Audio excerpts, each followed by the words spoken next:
ஓர்ந்து கண் நோடாது இறை புரிந்து யார் மாட்டும் தேர்ந்து செய்வதே முறை. பாரபட்சமின்றி உண்மையை ஆராய்ந்து அனைவரிடத்திலும் நீதியை நிலைநாட்டுவதே நல்லாட்சியின் அடிப்படை என திருவள்ளுவர் இந்த குறளின் மூலம் வலியுறுத்துகிறார். சட்டத்தின் முன் அனைவரும் சமம் என்ற கொள்கையை நடைமுறையில் நிலைநாட்டும் முயற்சியே உண்மையான ஆட்சியின் அடையாளமாகும். இலங்கையின் கிழக்கு மாகாணத்தில் பல தசாப்தங்களாக நீடித்து வந்த முறையற்ற காணி அபகரிப்புகள் மற்றும் சட்டவிரோத ஆக்கிரமிப்புகளுக்கு முற்றுப்புள்ளி வைக்கும் நோக்கில் தேசிய மக்கள் சக்தி அரசாங்கம் முன்னெடுத்து வரும் நடவடிக்கைகள் இந்த நல்லாட்சி கோட்பாட்டின் வெளிப்பாடாக காணப்படுகின்றன. கிழக்கு மாகாணத்தில் கடந்த காலங்களில் அதிகார துஷ்பிரயோகம் மற்றும் அரசியல் செல்வாக்கின் ஆதரவுடன் இடம்பெற்ற காணி ஆக்கிரமிப்புகள் மக்களின் உரிமைகளை பறித்ததோடு மட்டுமல்லாமல் அப்பிராந்தியத்தின் சுற்றுச்சூழல் சமநிலையையும் பாதித்தன. குறிப்பாக கரையோர பகுதிகளில் கட்டுப்பாடற்ற கட்டுமானங்கள் உருவானதன் விளைவாக மண் அரிப்பு உள்ளிட்ட பல்வேறு சுற்றுச்சூழல் பாதிப்புகள் ஏற்பட்டன. யுத்தத்தால் இடம்பெயர்ந்த ஆயிரக்கணக்கான மக்கள் பல ஆண்டுகள் கடந்தும் முறையாக மீள்குடியேற்றப்படாத சூழல் இவ்வாறான சட்டவிரோத நடவடிக்கைகளுக்கு வழிவகுத்தது. இந்த பின்னணியில் ஜனாதிபதி அனுரகுமார திசாநாயக்க தலைமையிலான அரசாங்கம் கிழக்கு மாகாண காணிகளை பாதுகாத்தல் என்ற நோக்கத்துடன் விசேட செயற்பாட்டு குழு ஒன்றை நியமித்துள்ளது. தென் மாகாணத்தின் முன்னாள் காணி ஆணையாளர் சேனக பள்ளிய குருகே அதன் தலைவராக நியமிக்கப்பட்டுள்ளார். அரசியல் செல்வாக்கை பயன்படுத்தி நிலங்களை ஆக்கிரமிப்பதை தடுக்க பிரதி பொலிஸ்மா அதிபர் தலைமையில் விசேட போலீஸ் பிரிவும் உருவாக்கப்பட்டுள்ளதுடன் சட்டத்தை நடைமுறைப்படுத்துவதற்கு தேவையான அதிகாரங்களும் வழங்கப்பட்டுள்ளன.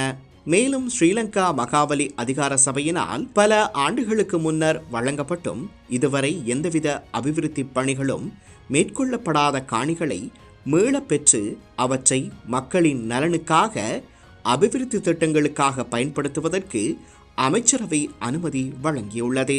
பொது சொத்துக்கள் சிலரின் தனிப்பட்ட ஆதாயத்திற்காக பயன்படுத்தப்படுவதை தடுப்பதோடு அவை மீண்டும் மக்களின் பயன்பாட்டிற்கு கொண்டுவரப்படுவதற்கான நடவடிக்கையாக இது அமைந்துள்ளது. தேசிய மக்கள் சக்தி அரசாங்கத்தின் அணுகுமுறை இன அடிப்படையிலான அரசியல் விவாதங்களை கடந்து சட்டம் மற்றும் நிர்வாக ஒழுங்கை மையப்படுத்தியதாகும். நிர்வாக கட்டமைப்புகளும் அபிவிருத்தி திட்டங்களும் இன அடையாளங்களின் அடிப்படையில் அல்லாது புவியியல், மக்கள் தொகை மற்றும் பிராந்திய தேவைகளின் அடிப்படையில் அமைய வேண்டும் என்பதில் இந்த அரசு உறுதியாக உள்ளது. அதற்கு சான்றாக அம்பாறை மாவட்டத்தின் அபிவிருத்திக்காக 2026 ஆண்டுக்கான வரவு செலவு திட்டத்தில் 22,000 மில்லியன் ரூபாய் ஒதுக்கப்பட்டுள்ளமை குறிப்பிடத்தக்கது.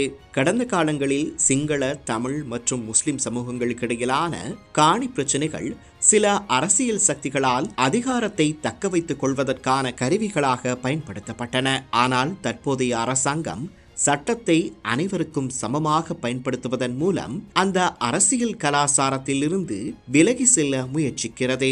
கரையோர சூழலை பாதுகாப்பதோடு மட்டுமல்லாமல் நிலையான சுற்றுலாத்துறையை மேம்படுத்தவும் எதிர்கால தலைமுறைகளுக்கான வளங்களை பாதுகாக்கவும் திட்டமிட்ட நடவடிக்கைகள் முன்னெடுக்கப்பட்டு வருகின்றன.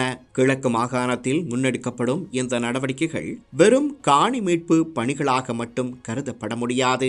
நீண்ட காலமாக நிலவிய அநீதிகளுக்கு எதிராக சட்டம் செயல்பட தொடங்கியுள்ளதற்கான அடையாளமாகவும் அரசியல் செல்வாக்கை விட நீதிக்கும் பொது நலனுக்கும் முன்னுரிமை வழங்கும் புதிய ஆட்சி கலாச்சாரத்தின் வெளிப்பாடாகவும் அவை பார்க்கப்படுகின்றன. பாரபட்சமின்றி சட்டத்தை அமல்படுத்தி மக்களின் உரிமைகளை பாதுகாக்கும் முயற்சிகள் தொடருமானால் கிழக்கு மண்ணில் நீதி, சமத்துவம் மற்றும் நிலையான அபிவிருத்தியை அடிப்படையாக கொண்ட புதிய அத்தியாயம் உருவாகும் என்பதில் ஐயமில்லை.